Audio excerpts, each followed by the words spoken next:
Cairo, Seattle.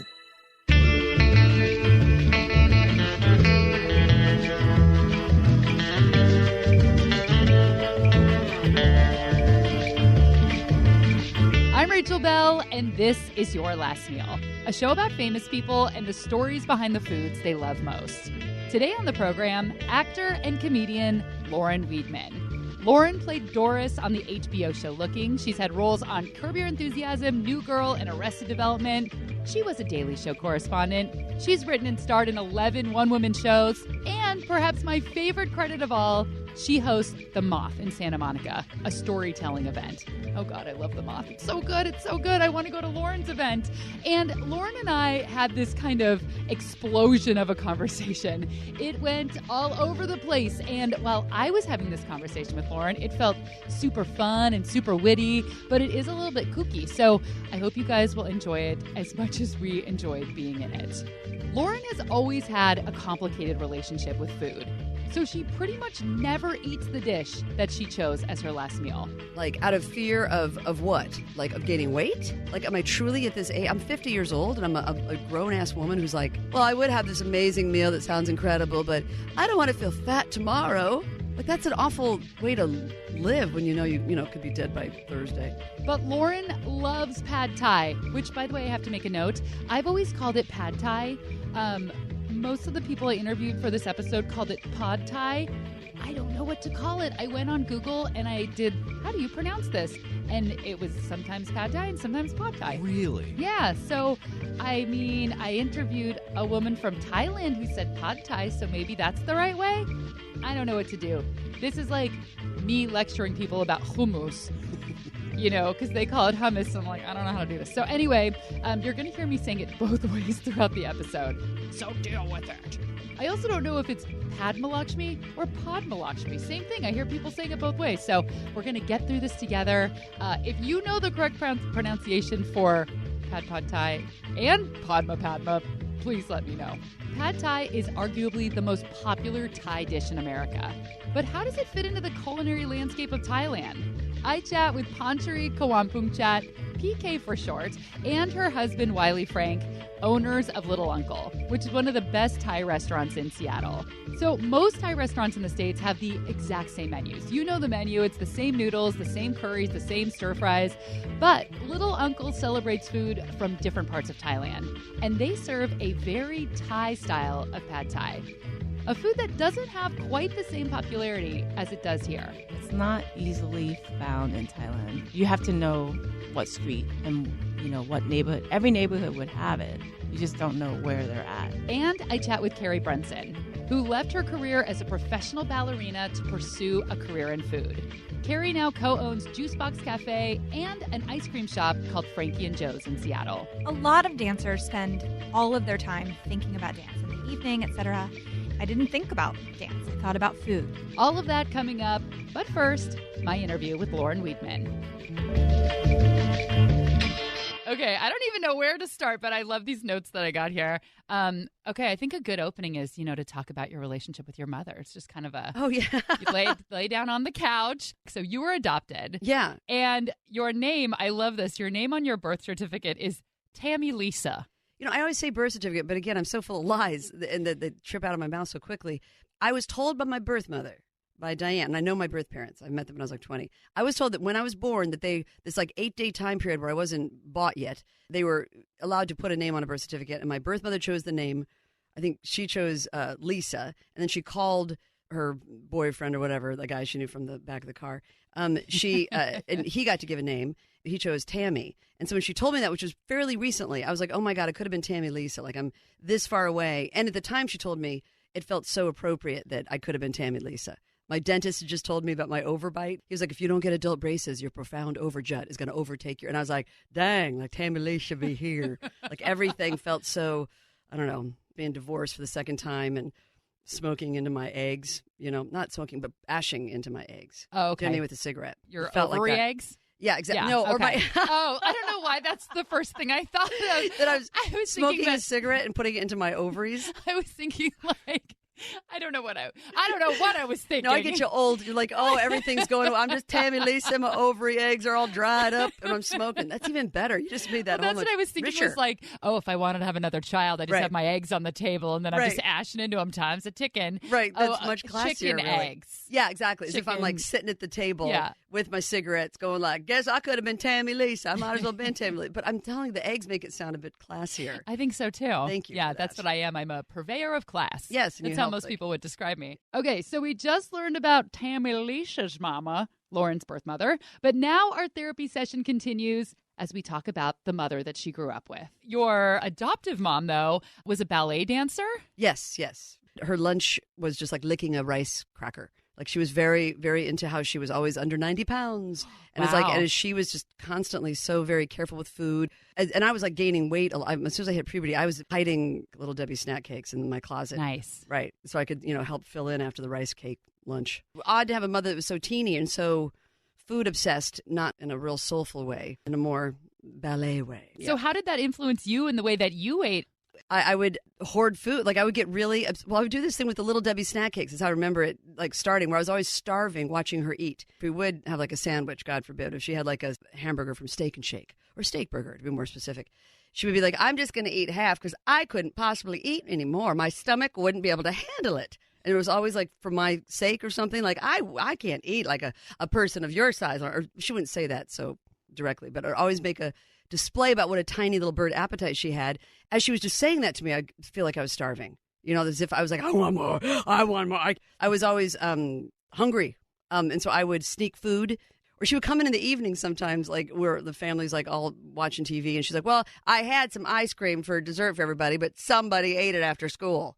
And I'd be over there with like ice cream dried all over my front. Who was it, Mom? Yeah, that person should be banned from the freezer.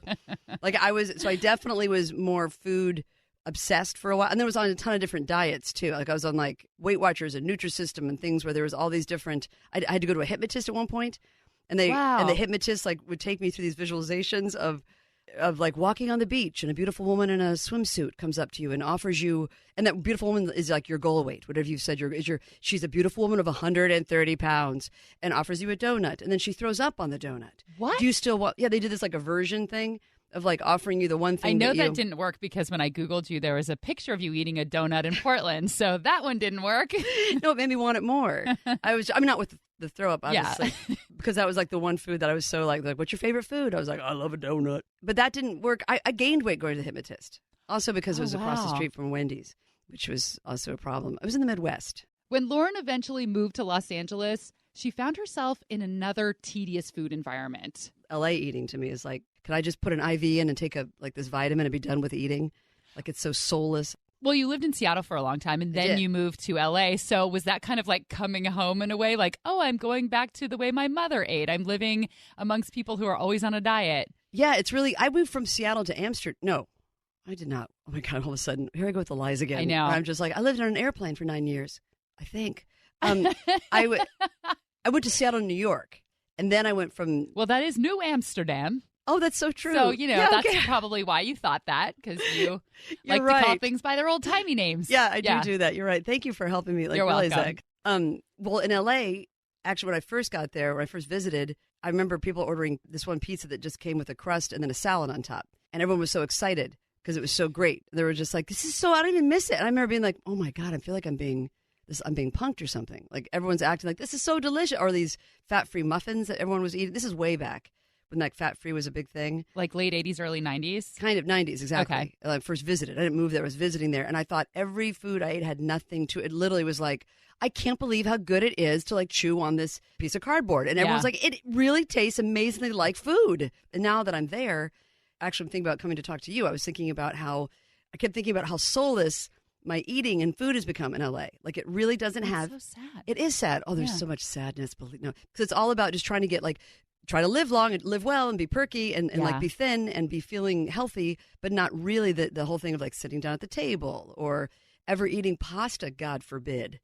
Like you never eat. I don't eat foods like that anymore. Like the foods that I really love. And if you ask somebody what their favorite meal is or the last meal they'd want, I feel like everyone would be like, sushi.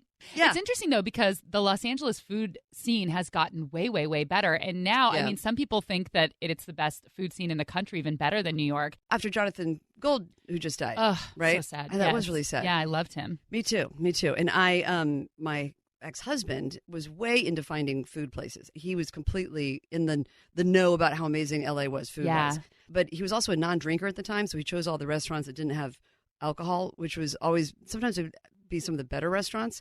That's totally Jonathan Gold style, because you go out to the San Gabriel Valley and you go to all these hole-in-the-wall places from all around the world, and they don't have a liquor license, but you can eat 30,000 dumplings. Yes. That's what my ex Jeff would do, and I loved it. Except for me, I was always like, "There's not a cocktail at all." Okay, it was hard. But I've been craving to get back to eating and living with a bit more depth. Yeah, because I have not been doing that because of divorce stuff and just sort of being like, and aging, having this, this is so, it's getting more and more like, but it's true because it really is affected. We're all going to die, Yeah, I just read that article in Glamour magazine too. It was such a shock. Good. It was written by the ghost of Patrick Swayze, so we know it's true. That would be, how did you say that so quickly? How did you have that right there? And that's amazing. I don't by the know. Ghost of, you must have read something else that the ghost of Patrick Swayze has written. Well, I celebrate his entire catalog. He doesn't just write for Glamour, New Yorker, Dirty Dancing Monthly, all the good stuff. That would be so incredible. Like I heard, anyway, all of a sudden I'm like, what else would he write? Now, there's a law in the world of podcasting. If you summon the ghost of Patrick Swayze, you have to take a commercial break. So that's what we're going to do. We are big law abiders around here. But when we come back, Lauren will share her last meal, a food she loves so much, but hasn't eaten in a very, very long time. Oh, and I accidentally insult the owners of one of Seattle's best Thai restaurants by comparing their food to Burger King. We'll be right back.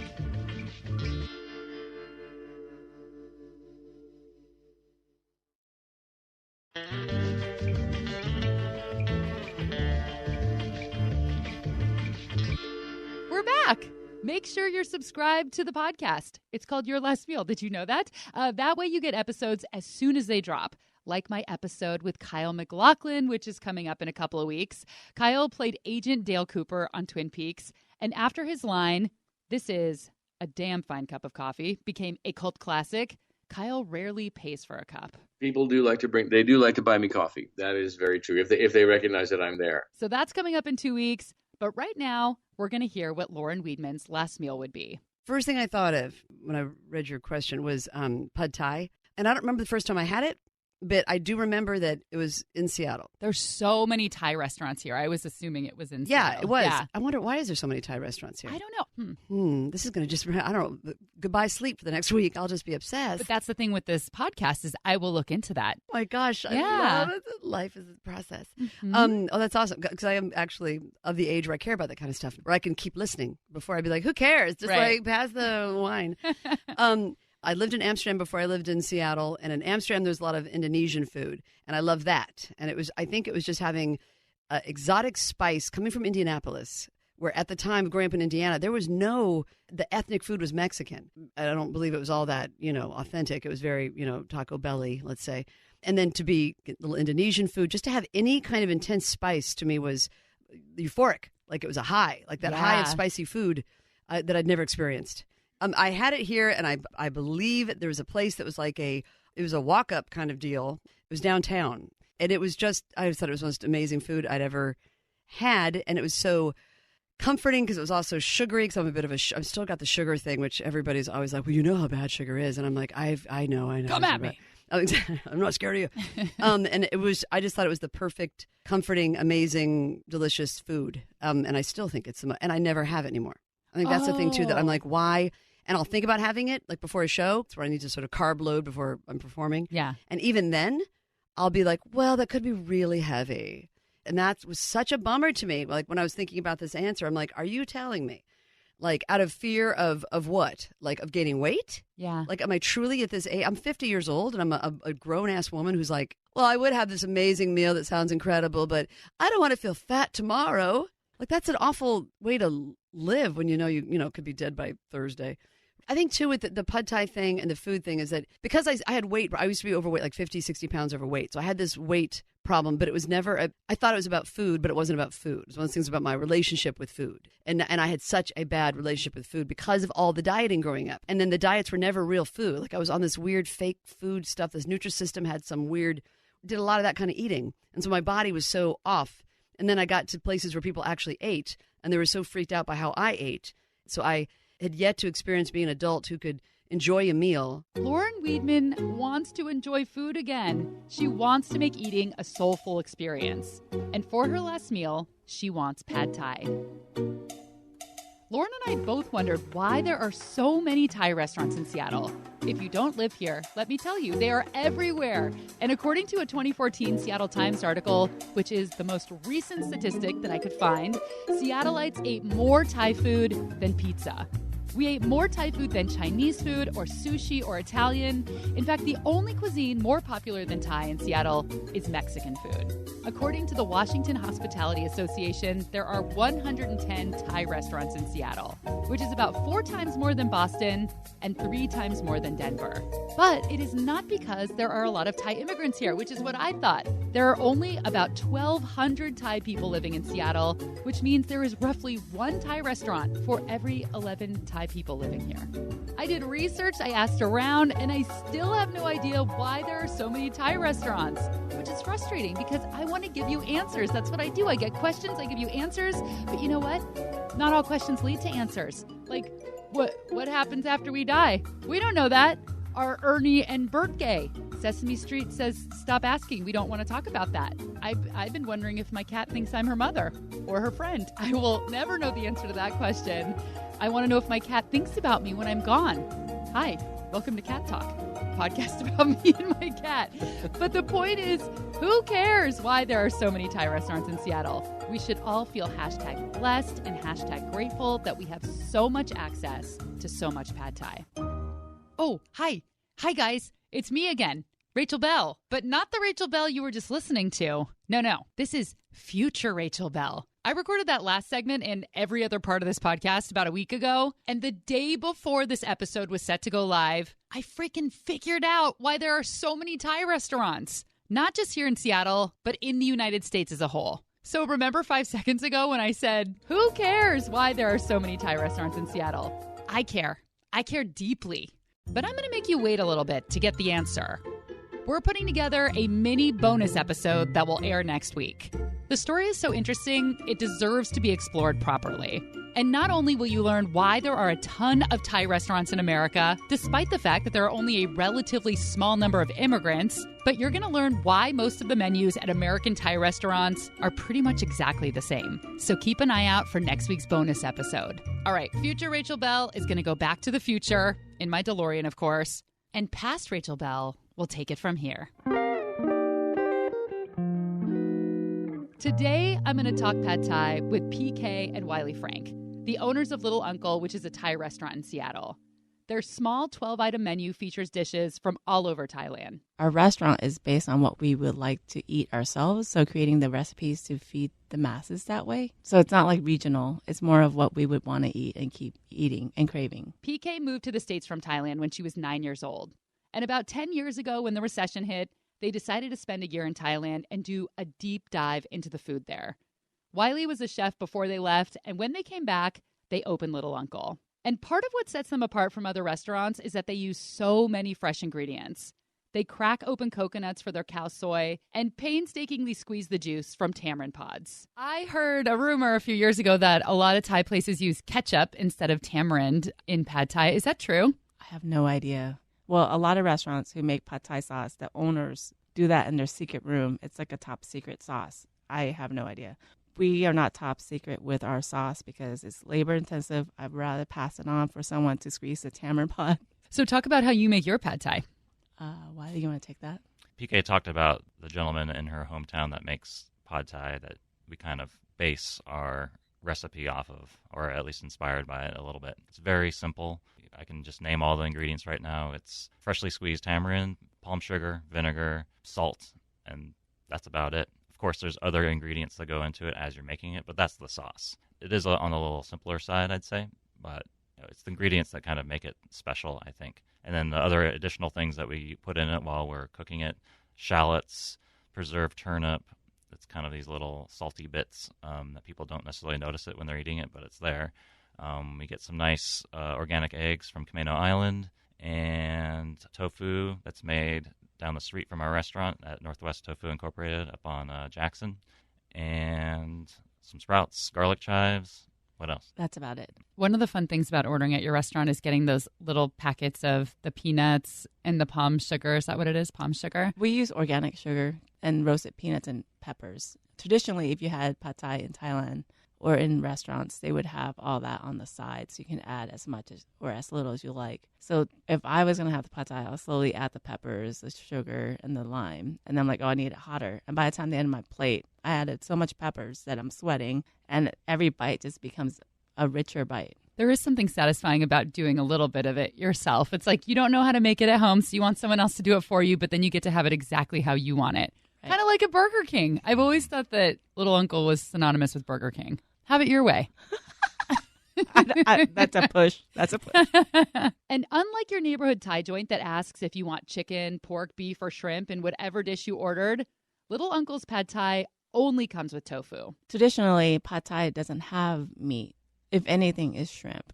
And I think people should have less choices sometimes.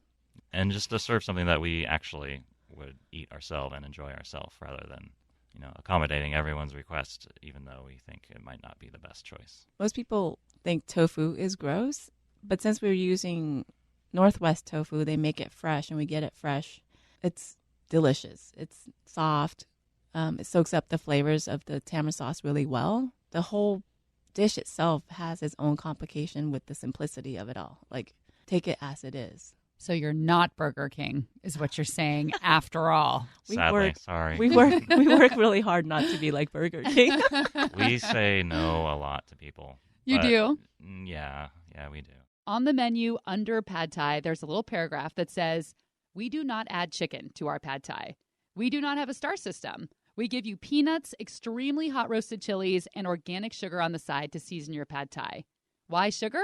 The sugar balances the sourness of the noodles, balances the hot chilies, and adds a crunchy texture." Oh, and my thing is taste our food before asking for hot sauce, because I get upset because people ask for sauces before they even taste the flavors that are intended to make the dish the way it is. And a lot of people look at some of our food and they see that it's not reddish in color. So they think, oh, it must not be spicy. I'm going to ask for something to put on there. More often than not, I think we have a reputation of our food being pretty hot sometimes. So, yeah, that happens a lot. People taste the food, take 2 bites, and then they'll come back to me, and more often than not, they're happy with what they got. Right. When you order Little Uncle's Pad Thai to go, it will come wrapped up in compostable butcher paper. Pad Thai in Thailand is a grab and go, and they do have boxes, but it's easier to have butcher paper, and you just stack the butcher paper up, put the noodles on, and wrap it in a certain way that they can be carried and take home easily. And then you go home, you just open the packet and eat off the table or put it on a plate, but you don't have to wash the plate. So it's the same way, the way we wrap our pad thai is our butcher paper, and it's coated with wax on one side so it won't seep through. Pad Thai is the national dish of Thailand, but PK and Wiley say it is not on every menu in Thailand like it is in the U.S. When you're in the tourist areas, it's kind of easy to find. Every Yeah. restaurant will have it, but off the beaten path, it's a little difficult to find. It's easier to spot other restaurants that serve dishes like khao man gai, which is chicken and rice, or good deal like different noodle With broth. places. Yeah. Is it something that people make at home? It's a lot easier to go buy it from someone that's already making that dish. The better restaurants are the one that serves 1 or 2 dishes instead of, what we get here. You open a menu, it's 100 items. And they did them very well. That's why they're still in business. Okay, raise your hand if you want Pad Thai now. Yeah, we both have our hands in the air. So I may have mentioned this in the past that after editing these episodes, Aaron, you and I both have the problem of like, oh man, Maria Shriver made me want a hamburger. Like I have to go out and get a hamburger right now. And so my new producer, Laura, was cutting up this interview, and I look over and she has left the building, come back, and is just eating Pad Thai at her desk. Like she needed it right then. So Sorry, you guys may need to take a break right now to get some pad thai, but make sure and come back because after this little break, I chat with former ballerina, current ice cream shop owner, Carrie Brunson.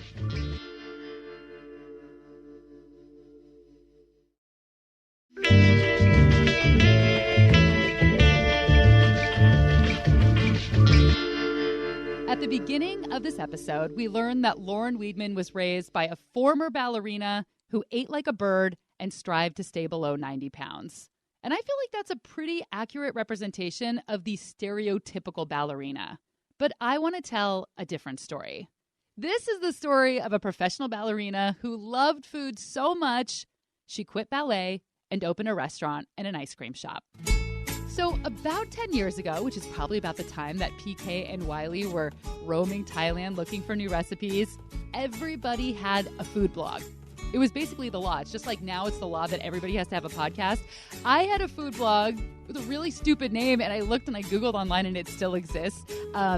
It's so dumb. I don't even know what my inspiration was, but it's Eat, Enjoy at Blogspot. It doesn't even feel like me. Was everything else taken? But amongst the food blogger community, at least in Seattle, there was a buzz about this woman named Carrie Brunson. And I figured out that she was a dancer with the Pacific Northwest Ballet who, gasp, also had a food blog. And just like the stereotype I was talking about earlier, people were like, how could someone who dances professionally for a living, who does ballet, actually have interest in food so much to have a food blog like the rest of us? In 2009, there was an article in the Seattle PI titled, Ballerina Brunson Doesn't Give Up Good Food for Her Art. And the picture on the front page was Carrie Brunson sitting inside a giant stock pot with ballet slippers and a tutu sticking out. So after talking to Lauren, I thought about Carrie. I hadn't thought about her in a decade. I actually have never met her before. And I Googled her name, and I was super excited to learn and also shocked that she is the owner of one of my favorite ice cream shops. Carrie owns Frankie and Joe's, which is a plant-based ice cream shop with the absolute best cones that just so happen to be gluten-free, and she owns Juicebox Cafe. And I think her transition from ballet to owning restaurants is super interesting, and I wanted to tell her story. Carrie grew up ballet dancing, and when she was about 14 years old, she got really serious about it, and she moved to New York City to study it more earnestly. In 2002, she moved to Seattle to join the company at Pacific Northwest Ballet. I got a tiny little injury that could still have me be standing on my legs, but I couldn't dance. And Francia Russell, who is a mentor to me, and she was the original person that hired me, she suggested that I go and potentially work in a kitchen because she would go to my blog and she'd print out recipes. And so that summer, her son, Ethan Stoll, opened up a restaurant called Anchovies and Olives. And she suggested that I potentially go and work with him a couple times a week. There was a lot of energy that summer, a lot of excitement, and I sort of fell in love with having something that I had created for myself and feeling like it was something I wanted to pursue. Ethan Stoll is one of Seattle's most well-known restaurateurs. He has 13 restaurants, he's a James Beard Award nominee, and his parents just so happen to be the founding artistic directors of the Pacific Northwest Ballet. So after her stage, Carrie went back to dance, but her heart just wasn't fully in it. That night, I didn't think about dance. I thought about food, and I thought about what I was going to make next and how I was going to write about it and how I was going to photograph it. It was like this little love affair that I had with this other thing. She was on her way to becoming a soloist, but all she could think about was chopping vegetables for free in the restaurant. So at just 26 years old, Carrie decided to retire from ballet, leaving behind a successful career as a ballet dancer with a good salary and benefits for the minimum wage world of restaurants, where she started as a stage, which means she worked for free, and then worked long, late hours, often in a kitchen full of men with little patience for showing her the ropes. It was a really hard decision. I felt like I was going to leave at the top for me at that time. Could I have continued to go on? Absolutely, I was planning to. I just thought to myself, I have had a really beautiful career, and I could keep going, or I could stop now, and I have so much energy for this new thing that I'm going to just take a risk and give it a try. I went and I worked as a hostess at Anchovies and Olives, and then I worked at a pizza spot called Delancey making salads and started my little budding food career. Pretty soon, Carrie realized that restaurant life was rough. Lots of very late nights, lots of drinking, and so she pivoted. Her first solo venture was selling fresh pressed juice with a friend at the farmer's market. And that led to opening Juice Box Cafe in Seattle's Capitol Hill neighborhood. 7 years later, it is a full-blown restaurant that mostly serves food and juice as well, but the majority of our sales are now food. We have a big brunch program. And we focus on plant-based food, but also have chicken and eggs and cheese and all of that within moderation. But it's sort of a celebration of vegetables and fruits and pickles and ferments. And, the goal of Juice Box is that when you walk in the door and you eat our food, you walk out feeling better than you did when you walked in. So It's the Boy Scout way. yeah. And the Girl Scout way. And the Girl Scout Yeah. way. Yeah. And then a few years ago, she met Autumn Martin, a fantastic pastry chef and chocolatier in Seattle who owns my favorite dessert cafe, Hotcakes. And together, they opened Frankie and Joe's. It's a plant-based ice cream shop that uses coconut milk and house-made cashew milk as the base. It is so good. Have you been there, Aaron Mason? No, it sounds delicious, though. It's really good. My favorite flavor is their chocolate tahini super cookie that has chunks of this tahini chocolate chunk cookie mixed in.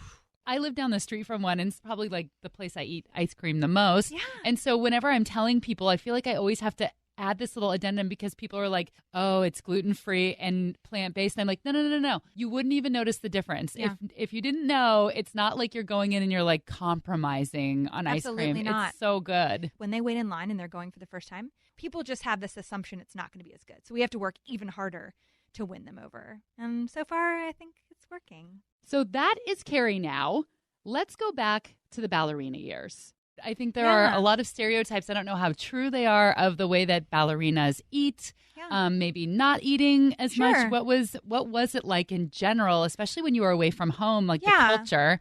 In general, most of us are athletes and we have an extremely rigorous schedule. So although people believe that you're not eating, that's just not true. Dancers eat a lot. So there isn't a lot of eating disorders. This isn't like the 70s and the 80s. There are, but it's not very common. There is disordered eating, which I believe is we're all type A, a little bit OCD. For me, I ate the same thing for pretty much breakfast and lunch and before my shows for a decade.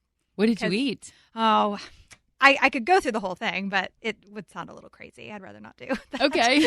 Well, you said you ate the same thing. Do you mean like the same dish for breakfast, lunch, and dinner for like weeks on end? For almost a decade. Yeah. I'm going to eat these enchiladas from Trader Joe's before my show because I knew that they sustained me. It was warm.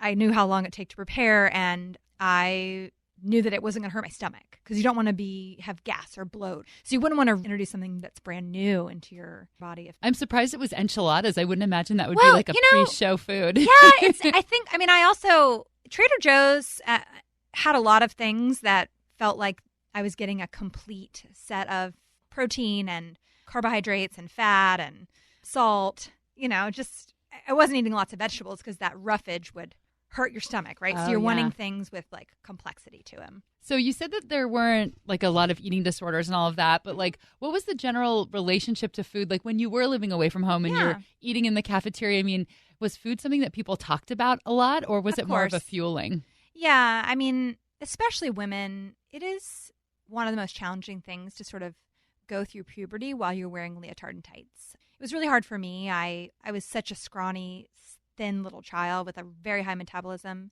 I didn't become a woman until much later than all my friends and peers because of my weight and how active I was and just my genetics. And so that process of going from 5'4" to 5'9" and going from flat chested to having curves is challenging. And then, the relationship of your teachers that are trying to help you be successful and then what they know, makes a successful dancer is this certain physique and look. So when you're in that process of sort of your body changing, I don't feel like, at least for me, that the relationship that they created with my body was good for my psyche. Because we were already all comparing ourselves anyway. You're standing in front of a mirror for your entire life. So you're just constantly self-criticizing and looking at other people and being like, why are their legs longer? Or why are my knees bent backwards? Or, why is their foot more pointed than mine? Things you can't necessarily change, but the thing that you can change is how big or small you are. And so now that I'm in a leadership position, and obviously it's very different, but I'm in a leadership role and it's my responsibility to mentor the people that are around me. I don't know. I feel like there was just a better way that it all could have been done. Lauren Weedman does want to change her relationship with food. And our conversation really got her thinking deeper about the way she eats. I'm not saying this in any way like this podcast is going to change your life, but do you think after thinking about your last meal and feeling kind of badly that you haven't eaten your favorite dish in so long, Yes. do you think you will eat it soon? No, that's what I'm. Not to make it. It has changed. It's true though. It has. Like, and I didn't know because I thought when I was driving here, I'm like, because I do comedy stuff, and I'm like, oh, that'll be a drag if I come in. I'm like, I just want to thank you because I really have lost my relationship with food. But it's true, and I kept thinking about the word soulful stuff. I was like, there's no soul in where I live. God bless them. Whatever, people live their lives in Santa Monica, but it's kind of a plasticky place, a bit of a surface place, not a lot of. And that's kind of how I've been eating. That's how I've been sort of experiencing things of like, it all looks great. And everyone's like, well, congratulations. I saw you on TV for 2 seconds. And I'm like, I'm telling you, the air that's coming out of me is boo. And then the food wise too. It's like, there's no, yay, I've maintained my weight, but who gives a shit if you're alone and boring? So yes, this has been really, it was inspiring to think like, for God's sakes, lady, eat the food you want. How Eat sad. it. Yeah. Oh God, I do want to get some pad thai when I'm here. I though. want you to get some so bad. Oh yeah, it'll Yeah. happen. Any Okay. spicy food, I'm a big fan of. I think I like a high of something that changes you when you're. That's like a drug addict, but it's like something where the food experience is like, oh, it changes you where you are. And I do sort of crave the spicy, the slap a bit that you get from that is always super nice. I should learn how to make that. I don't know. I'm really busy. Probably not. That was a good meeting. Lauren Weedman, thanks so much for coming in. Thanks for having me. You've changed my life. Oh, good. You're welcome. You didn't even have to walk on coals. But I would. And that was Lauren Weedman's last meal. What would Tammy Lisa's last meal be? That's a good question because I feel like I do eat like Tammy Lisa once in a while where I'm like, oh God, this is so Tammy Lisa right now. I think it would be like, it would be those little mini powdered sugar donuts. Those like, and I'm not I don't drink milk. This is just because it's a little bro to me.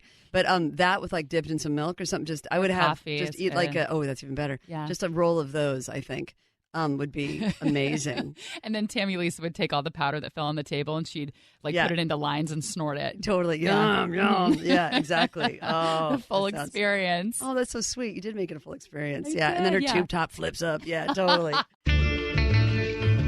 You can find her online at laurenweedman.com. She's written a couple of books and you can buy them there. And you can track her down to see her hosting them off. Thanks to PK and Frank from Little Uncle. I'm here to tell you that their cow soy is so good. It's my favorite cow soy I've had in the United States. Go eat at their restaurant next time you're in Seattle. And just a quick thank you to the Washington Hospitality Association for helping me track down how many Thai restaurants are in Seattle. Thanks to Carrie Brunson, owner of Juicebox, and Frankie and Joe's. Frankie and Joe's has 2 permanent locations and a summer pop-up in Seattle, and they have all of these funky flavors like salty caramel ash, which is this dark gray color that will probably make your parents go, why did you bring me here? And then you just say, have a sample, you're gonna like it. And then they're like, you're right, I was being weird, but seriously, why is the ice cream gray? It's because it's made of charcoal. Another flavor, gingered golden milk with fresh turmeric and ginger, and for the more tame, brown sugar vanilla and mint brownie. This episode was produced by Laura Scott and recorded with Aaron Mason. Theme music by Prom Queen. Follow us on Instagram. I don't know why I say us. It's really just me. Your Last Meal Podcast. And give us some stars or a little review on Apple Podcasts or on Stitcher. I'm Rachel Bell, and this is Your Last Meal.